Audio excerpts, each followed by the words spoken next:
Bonjour à tous et bienvenue sur Field Goal, le média qui vous apprend à comment vivre du sport. Aujourd'hui, une nouvelle vidéo au sujet de comment un club amateur peut attirer des sponsors. Une question que beaucoup de clubs se posent, ou même vous en tant qu'adhérent.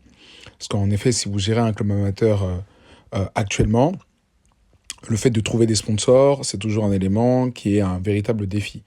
Un véritable défi parce que forcément, on peut avoir beaucoup de fausses croyances sur la capacité qu'a un club amateur à pouvoir se développer et surtout à attirer des revenus. Un club amateur, par définition, n'a pas énormément de budget ni de réseau. Il y a certainement, en fonction de sa situation géographique, une énorme concurrence. Et le but de cette vidéo, ce sera de trouver des clés en fait pour convaincre une entreprise de financer le club.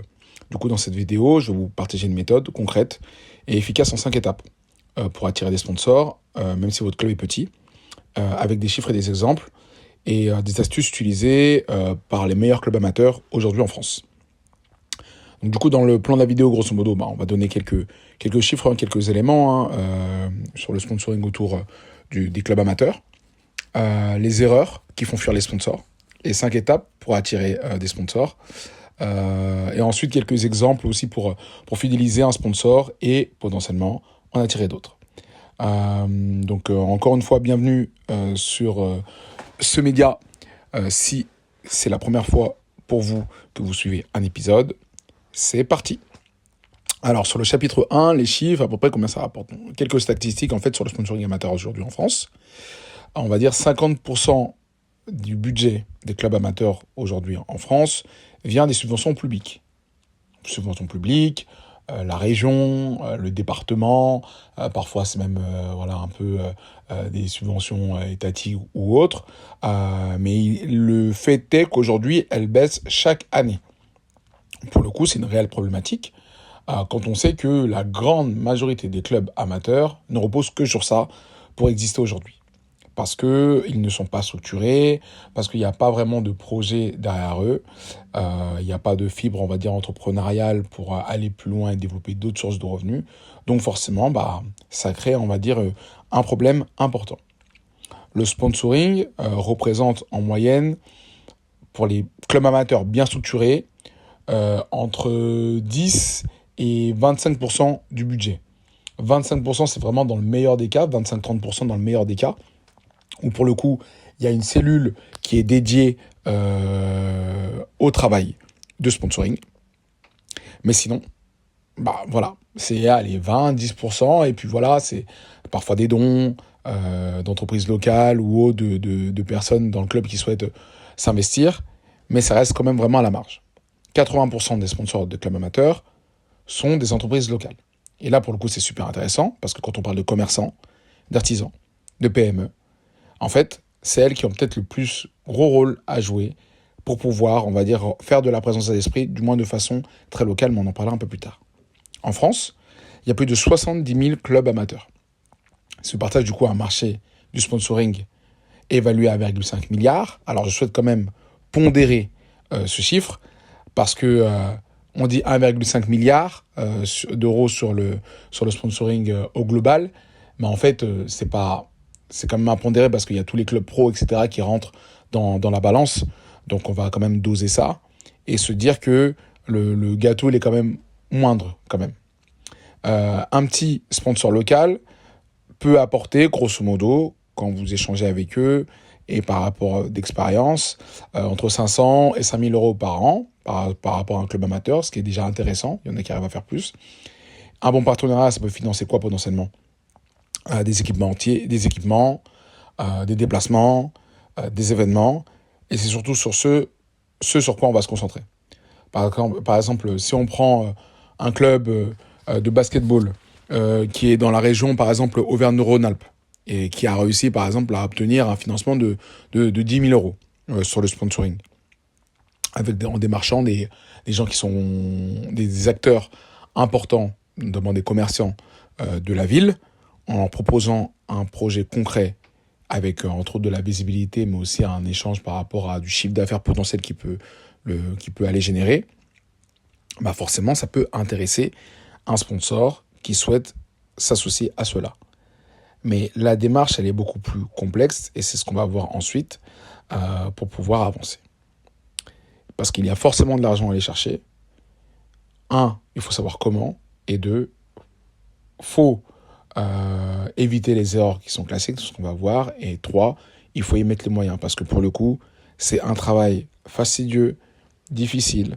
Mais par contre, quand on arrive à convertir des clients et du coup des partenaires, la sensation, elle est, on va dire, incroyable. Alors, déjà, chapitre 2, les erreurs qui font fuir les sponsors. Alors, commençons. Les 3 erreurs des clubs amateurs. Déjà, le premier, c'est aller autour de vous et de demander de l'argent sans rien proposer en retour. Alors, exemple, le club X qui est en Lorraine, qui va aller dans son coin, nous on aimerait avoir du sponsoring, etc. Mais qu'est-ce que vous proposez en retour ? Rien du tout. En fait, il faut savoir que les commerçants ou les PME, artisans, ce que vous voulez, en fait, l'argent, ça se gagne et c'est dur à gagner. Donc en fait, quand on potentiellement vous donne de l'argent, c'est pour avoir quelque chose en retour. Quelque chose où on sait que ça peut valoir le coup. Potentiellement, il y a un retour sur investissement. Parce qu'un sponsor, c'est pas juste du bénévolat. Il attend forcément un retour sur investissement. Même si c'est un mécène du club qui se dit « ouais, je suis là parce que j'aime bien, etc. », il veut voir ce que ça peut retomber en termes de retombées. Que ce soit de la visibilité, que ce soit un travail d'image par rapport à la ville, que ce soit une potentielle clientèle. Il faut toujours qu'il y ait un rapport où on le rapproche au maximum de sa cible pour que derrière, il puisse aussi capitaliser là-dessus dans sa propre communication. Donc le but, c'est de proposer une vraie offre marketing au lieu de quémander. Quand on dit une vraie offre marketing, c'est déjà partir du principe de savoir quelle est l'identité de votre club aujourd'hui. C'est quoi l'identité ? Est-ce que vous êtes un club élite dans votre coin ? Est-ce que vous êtes un club au contraire qui prône entre guillemets le sport pour tous ? Est-ce que vous avez vous êtes plutôt sur la brique sport santé ? Et le but à chaque fois, pour moi, un club il doit savoir quelle identité il a pour pouvoir capitaliser là-dessus et avancer de façon sereine et concrète. S'il n'y a pas de projet clair, et ça c'est le deuxième point, s'il n'y a pas de projet clair, on passe pour le club qui est mal organisé. Parce que la communication, si elle n'est pas faite déjà en interne, et qu'en externe, vous voulez déjà vous présenter à des potentiels sponsors, c'est normal qu'ils vont vous claquer la porte au nez. Parce que s'il n'y a pas de communication, et si le projet énoncé n'est pas clair ou le positionnement n'est pas fort, ça crée un club qui est sans ambition. Ça ne fait pas rêver. Et même le bar du coin, le fast-food du coin, ou bien le dirigeant du coin un peu qui a peut-être sa plusieurs dizaines ou cinquantaines d'employés, lui aussi, il a besoin de rêver. Parce que le sport, ça sert à ça aussi. C'est une brique du divertissement, ou c'est quelque chose où on a envie de kiffer, on a envie de partager, on a envie de faire partie d'une aventure humaine qui est sympa. Et là, pour le coup, avoir un projet clair, ça compte. Et une entreprise, elle préfère sponsoriser un club qui organise des événements ou qui est actif sur les réseaux sociaux, plutôt qu'un club qui n'a pas de continuité par rapport à ses réseaux sociaux et sa communication, ou qui organise pas du tout d'événements, et dans lequel on ne comprend pas vraiment le projet de fond. Et ça, c'est important. La dernière erreur que font les clubs amateurs, c'est pas forcément entretenir de relations avec les sponsors. Parce que on estime aujourd'hui, il y a 7 sponsors sur 10 qui arrêtent après 1 an. Car ils n'ont pas eu de retour, ou bien ils ont été oubliés. Parce que c'est une chose d'aller demander de l'argent aux gens, mais il faut s'en occuper.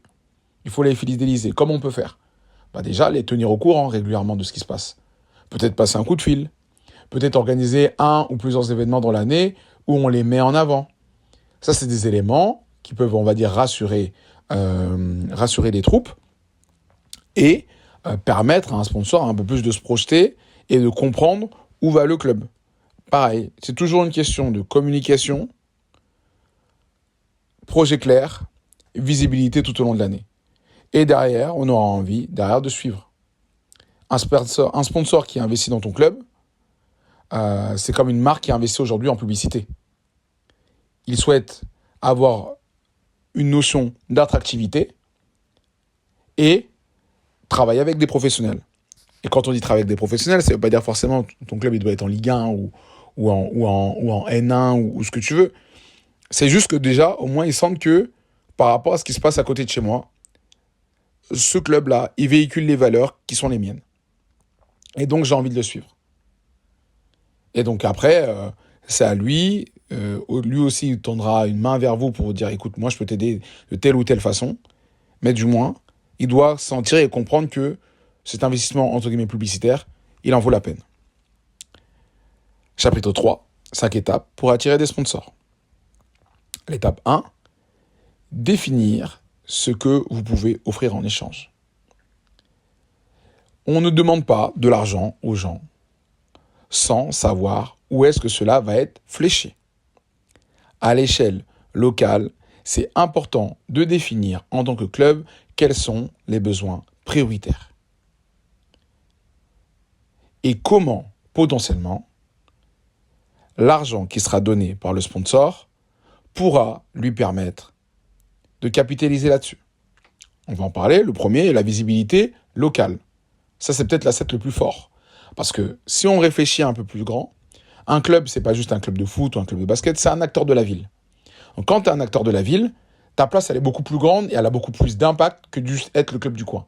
Parce qu'il y a des gens de toute la ville, de tous les quartiers potentiellement, voire même des villes limitrophes, qui vont venir dans ton club pour pouvoir jouer.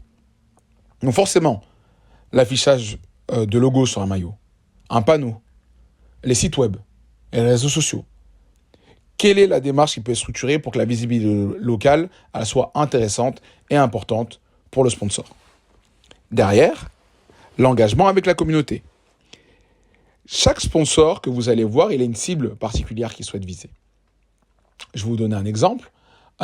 Aujourd'hui, si il y a une boulangerie qui sponsorise votre club, quel va être son persona? C'est les parents, généralement. Les parents d'enfants ou les personnes du quartier qui vont venir acheter leur pain à la boulangerie.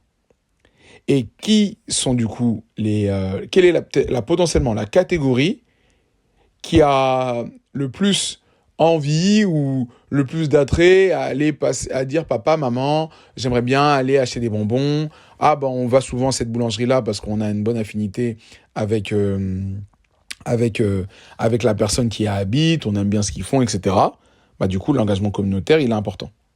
Et du coup, ça veut dire qu'on va peut-être, cette entreprise de boulangerie, va peut-être sponsoriser des jeunes enfants. Ou bien des adolescents, par exemple. Chaque entité, chaque entreprise a son objectif. A, on va dire, une clientèle rêvée. Pareil pour le travail de service à la personne. Bah, si tu es proche, une visibilité, et que tu es proche des parents, et qu'on parle souvent de ce que tu fais, bah derrière eux, par rapport aux grands-parents ou aux têtes, ils seront en mesure de vous recommander. C'est des éléments comme ça qui comptent et qui font la différence. Donc du coup, deuxième point dans cette étape 1, on a parlé de visibilité locale, mais l'engagement de la communauté. La mise en avant du sponsor lors d'événements, d'articles, d'interviews. Et en complément, l'expérience client.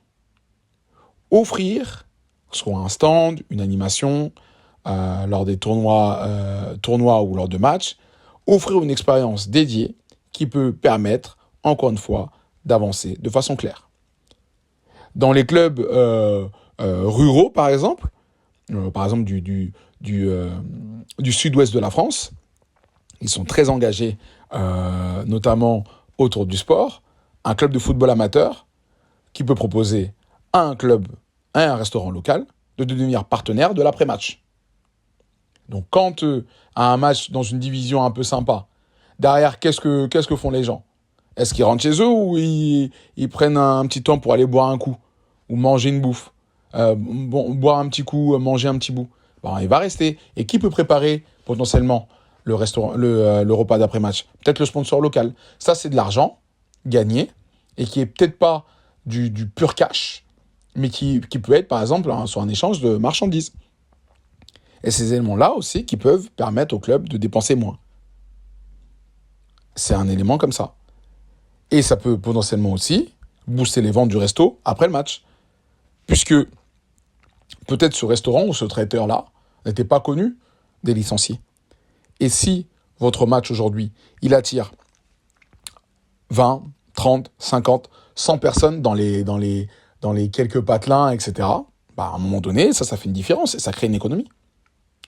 La cible 2, étape 2, pardon, cibler les bonnes entreprises locales. Numéro 1, dans les bonnes entreprises locales, c'est les commerçants du quartier. Boulangerie, restaurant, agence immobilière, garage, banque.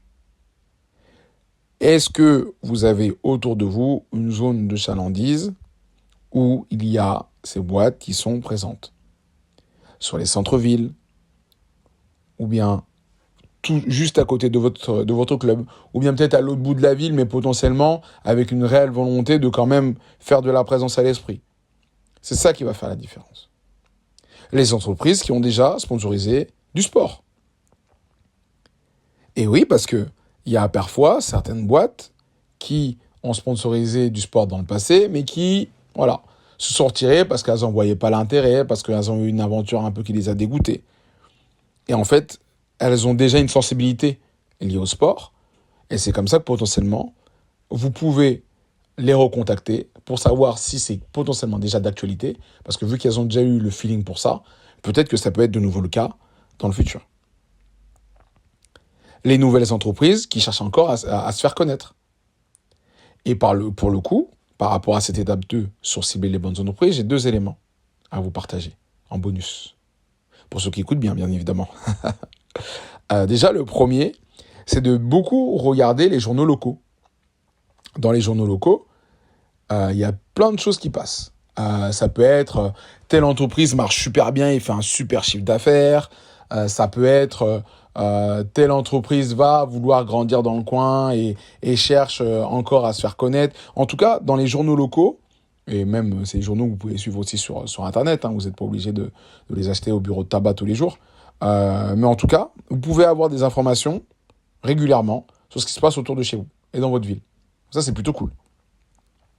À côté de ça, il y a aussi le fait de pouvoir suivre, notamment sur les réseau social professionnel LinkedIn, ou bien de regarder autour des sponsorings des grandes marques, entre guillemets du CAC 40, etc., qui cherchent à sponsoriser des clubs amateurs, quelles actions sont dirigées en ce sens-là. Exemple, Total a effectué dernièrement une action liée au rugby amateur. Peut-être que vous êtes un club de rugby amateur en fait dans votre coin et il y a moyen d'aller gratter quelque chose. Ça aussi, ça peut être un élément quand on dit cibler les bonnes entreprises. C'est 1, celles qui sont proches de chez vous. 2, celles qui sont, on va dire, à l'échelle nationale, mais qui effectuent des actions locales, et notamment liées au sport amateur. Et le 3, c'est qui sont vos licenciés? Qui sont vos licenciés aujourd'hui? Est-ce que si vous avez 100, 200 licenciés, vous savez exactement qui ils sont? Quand on dit exactement qui ils sont, c'est peut-être le joueur, ses parents, qu'est-ce qu'ils font dans la vie? Peut-être qu'il y en a un, il a peut-être la capacité de pouvoir débloquer des budgets. Ou bien, il a une certaine compétence que vous allez avoir besoin au club et qu'à terme, vous allez monétiser. Exemple, quelqu'un qui a des compétences en vidéo. Il peut prendre des contenus des joueurs ou des événements du club, mais derrière, peut-être qu'il y a un sponsor qui se dira « Ah ouais, mais moi j'aime bien ce que vous faites sur les contenus, sur cette équipe-là. Et en plus de sponsoriser la Mario, j'aimerais bien être associé, à avoir mon nom qui soit tagué, notamment sur les réseaux sociaux. » Boum, ça crée de la conversion. Et donc en fait, il ne faut pas négliger le fait que c'est peut-être autour de vous que vous avez les meilleurs potentiels pour faire développer votre club. Et ça ne veut pas dire forcément que vous allez les salarier, vous allez salarier tout le monde, mais au moins, même en termes de bénévolat, ou sur des actions qui sont courtes, vous pouvez faire une différence là-dessus. Je vais donner un autre exemple. Voilà, un club de rugby qui a ciblé un magasin de sport local, lui proposant de devenir partenaire équipementier, en échange d'un affichage exclusif sur les équipements du club. Ça peut être pertinent. Ensuite, bien évidemment, et ça je me conclurai là-dessus par rapport à cette étape 2, en fonction des entreprises que vous allez contacter, la cible prioritaire, c'est toujours la personne qui décide. Qui est la personne qui décide? Alors, soit le CEO ou le directeur de la filière, ou bien la personne qui gère la communication ou le marketing, ou le general manager. Voilà, c'est 4 profils qu'il faut regarder. Et c'est eux il faut aller voir en priorité. Parce que c'est eux les décideurs. C'est eux qui vont dire oui, non. Si ça m'intéresse, j'avance. Si ça ne m'intéresse pas, j'avance pas. Au moins, vous ne perdez pas de temps. On passe à autre chose. Étape 3, construire un dossier de sponsoring clair et professionnel. Alors déjà, comment je pourrais dire les choses ? J'ai parlé au début, j'ai expliqué au tout début qu'il est important de comprendre un peu l'identité de son club. Donc, c'est-à-dire que déjà, en une ou deux pages, 3 pages, vous êtes en mesure de définir ce qu'est le club. Et c'est pas forcément 1 ou 2, 3 pages Word. Hein. Si vous prenez juste un format Canva PowerPoint, vous faites quelques données en chiffres, rapidement, qu'est-ce que c'est le club ? Quel est son projet, en 1 ou 2 phrases ? Combien de licenciés vous avez ? Quels sont les chiffres clés du club ? Quelles sont les valeurs du club ? Quels sont les projets du club ? Point barre. Déjà, là, en 4-5 slides, si vous avez quelque chose d'un peu sympa, un peu chiadé, ça suffit. Ensuite, pourquoi le sponsoring est intéressant pour l'entreprise en question. Donc là, en fonction du secteur d'activité, vous avez peut-être, et en fonction du secteur d'activité et du rendez-vous que vous allez avoir, vous allez certainement sentir quels sont les objectifs de la boîte, quels sont potentiellement les points bloquants de la boîte. Et donc, en fonction de ça, vous allez définir très clairement en quoi le sponsoring pour cette entreprise est intéressant. Et en orientant votre discours avec ce dont on vous aura partagé. Vous pouvez, en fonction de aussi la discussion, créer différents packs. Donc ça, c'est toujours sympa. Ça montre qu'il y a un peu de structuration et de réflexion. Un pack bronze, un pack or, un pack argent, où vous définissez certains montants. Ça sera à vous plutôt de le définir. Mais là où je veux en venir de façon plus profonde, c'est que dans chaque, on va dire, thématique ou démarche effectuée en ce sens-là, dans ce que vous mettez en termes de contrepartie, il faut voir la première chose, c'est combien potentiellement peuvent vous coûter les contreparties. Si vous dites mais non, mais de toute façon sur Facebook ça me coûte rien, ça coûte quelque chose parce que c'est du temps passé. Donc ça c'est une première des choses. Quelle est la valeur potentielle de ce que vous pouvez offrir en fonction de l'audience que vous avez. Et de 3, combien ça vous coûte ? Parce qu'il faut bien marger aussi. À un moment donné, si vous faites une opération, je dis n'importe quoi, vous avez des maillots. Vos maillots, ils vous ont coûté 700 €. Vous n'allez pas avoir un sponsor pour lui dire « Ah, c'est 700 €. » Bah non, les mecs. Autant essayer de marger un tout petit peu. Tu lui dis c'est 750, c'est 800, c'est 900, c'est 1000. Mais au moins, tu essaies un peu de marger. Parce que au cas où, le dirigeant ou la boîte en face de vous va essayer de passer dans une phase de négociation. S'il y a une phase de négociation, à un moment donné, il faut bien que tu t'en sors aussi au niveau de tes prix. Sinon, tu ne vas pas t'en sortir. Vaut mieux gonfler et peut-être descendre après que pas donner assez et qu'au final, tu es à peine ric-rac pour payer toi. Ah non, c'est pas possible ça. Donc, soyez vigilants par rapport à ça. Et ensuite, un dernier élément pour construire son dossier sponsoring, c'est comment suivre l'impact du sponsoring. Est-ce qu'il y aura des photos, des posts, des statistiques de la visibilité ? En tout cas, ça, c'est ce qui va permettre de professionnaliser votre démarche. Et que à la fin de l'année, quand vous faites un point avec le sponsor, vous êtes en mesure de dire, écoute, tu as été vu tant de fois, c'est eu tant de reach, tu as été liké tant de fois, nous, on a eu des échos que ton code de moins 10%, il y a tant de personnes qui l'ont potentiellement utilisé.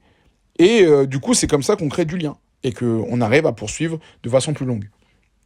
Un exemple, un club de basket en Bretagne qui propose un pack premium pour son entreprise, et l'entreprise sponsor peut donner par exemple le coup d'envoi et avoir un espace VIP. Donc un espace VIP, c'est vraiment pour les clubs qui ont un peu plus cette professionnel, je dirais.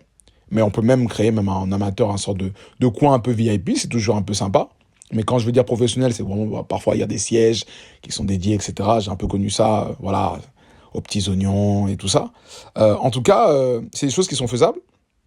Et le fait de potentiellement lui donner le coup d'envoi, je me rends compte, il y a une valeur émotionnelle, ça aussi, c'est potentiellement quelque chose qui est intégrable dans un pack. Et donc, tout ça, quand c'est fait, et quand c'est fait, et que c'est matérialisé par une présentation jolie, sympa, simple, impactante, déjà, ça donne vraiment l'image de quelqu'un qui est professionnel, qui est en face de soi. Étape 4. démarcher les entreprises intelligemment. Alors, il y a deux façons de faire, pour moi, j'estime à l'échelle locale. Il y a le truc classique de l'appel à froid. Tu prends ton téléphone, tu te mets dans un coin, t'as ton comment on appelle ça, t'as ton petit discours et tu appelles. Tu appelles pour avoir ce qu'on appelle prise de rendez-vous, pouvoir se déplacer sur place potentiellement, la personnalisation de la demande, etc. Enfin voilà. Et en fait, quelque chose qui prend énormément de temps, d'énergie, mais qui est nécessaire dans la démarche. Parce que c'est toujours mieux que d'envoyer un mail générique à une personne qui ne te connaît pas, à froid. C'est souvent très galère et très difficile. Généralement, le taux de réponse il est quasiment nul. Par contre, quelque chose qui est intéressant dans le fait de démarcher des entreprises intelligemment, c'est déjà utiliser bouche à oreille. Comme je vous ai dit un peu plus tôt, est-ce que vous connaissez les membres de votre club? Bouche à oreille, les contacts des joueurs et des bénévoles. Quand ça commence comme ça c'est un premier point. Deuxième point, la création de contenu, que ce soit LinkedIn, Instagram, site web ou quoi que ce que vous voulez, ça permet déjà de faire un peu de présence à l'esprit. Je veux dire, voilà, si jamais vous démarchez quelqu'un que vous ne connaissez pas, vous êtes en mesure de dire, regarde ce qu'on fait, paf. Et puis si ça lui plaît, je vais peut-être chercher à en savoir plus. Je suis OK pour vous rencontrer. Et après, en fonction des rencontres, c'est là où on arrive à avancer. Dire, par exemple, dans un pitch au téléphone ou autre, on est un club qui touche 100 joueurs de 14 à 17 ans qui habitent dans le quartier. On a un projet, on essaie de les pousser vers le haut niveau. On aimerait vous associer à notre développement avec une visibilité locale forte. En une phrase ou deux, vous êtes en mesure de savoir et de comprendre, ok, voici, et de faire comprendre, voilà, c'est ça notre projet. Venez nous accompagner dans cette démarche-là. Ou bien, bonjour, on est le club X, je dis n'importe quoi, allez, je vais donner des noms. On est le club de Chartres, on est juste à côté de votre boîte, notre club fonctionne bien, on a 300 licenciés aujourd'hui, on a des catégories jeunes qui jouent au championnat régional et une au niveau national.